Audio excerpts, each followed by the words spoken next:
tidak disumberkan dari Al-Quran, tapi dari sunnah Rasul min fi'li wa qawli wa taqli wa sifati. Kajian mengenai usuliyah itu dalil, mengkaji mengenai dalil.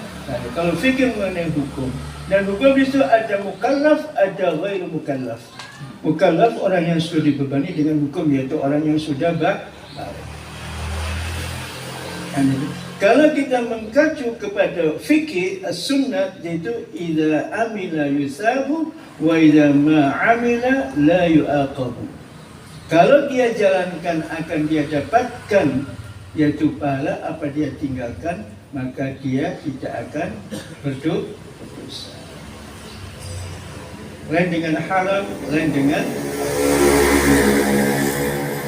Dan bagaimana kita menjalankan sunnah sebatas kemampuan kita, sebatas sepengetahuan kita, Contohnya yang muda-muda, kita mau makan, kita berdoa. Setelah makan kita berdoa. Sebelum kita masuk kamar mandi berdoa. Setelah kamar mandi berdoa.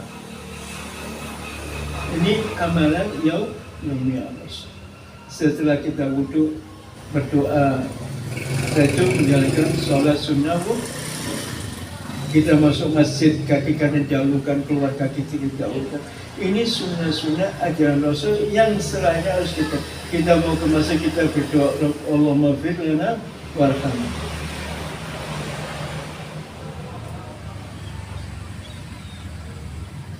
Sampai pun keluar kita memohon rahmat dan maghfirah daripada.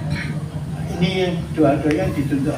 Sebelum kita masuk rumah juga kita mengucapkan salam, keluar dari rumah juga kita mengucapkan salam sama keluarga. Nah, kalau kita membentuk keluarga kita, keluarga yang Islami, kita jalankan sunnah-sunnah Rasul. Dan sekarang ini jarang kita bentuk keluarga kita keluarga yang Islam. Berat kadang-kadang. Jadi kita berjalan Rasul, tak bisa kita menjalankan semua perjalanan Rasul, nggak akan bisa. Kalau kita diminta uang, Rasulullah di saat itu Fatimah tombak masak.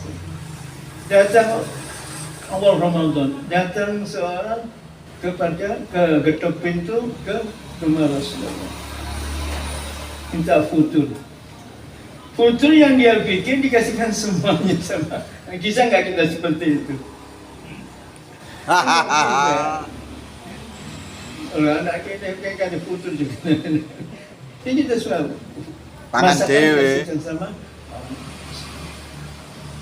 Bahkan pun ada orang kafir datang, minta datang orang ke pintu, dikasihkan. Loh, dia orang nggak puasa kafir. Kata Rasulullah, kemungkinan dengan ini dia akan bisa masuk Islam. Ini dakwah yang secara hikmah. Kita belum bisa, orang kafir, orang kita orang Cina jadi kita musuh. Gak bisa. Kita sifat al-fa'fu al-wasfa'. Rasulullah itu suka memberikan memaafkan orang lain. Disiksa, didatangi, diminta iman. Orang kafir yang melempar Rasulullah datangi diminta iman. Bisa kita seperti itu? Gak bisa kita. Pasti dendam. Nah itu. Jadi kita mengaku umat Muhammad, tapi kita jauh untuk mengikuti langkah-langkah Rasul. Mari kita akui sendiri supaya kita bisa mengembangkan dan menjalankan. Jangan merasa ini jangan. Dakwah pun juga kita itu jangan sampai memusuhi orang lain karena hidayah. Dakwah itu kan berhubungan dengan hidayah. Kul inna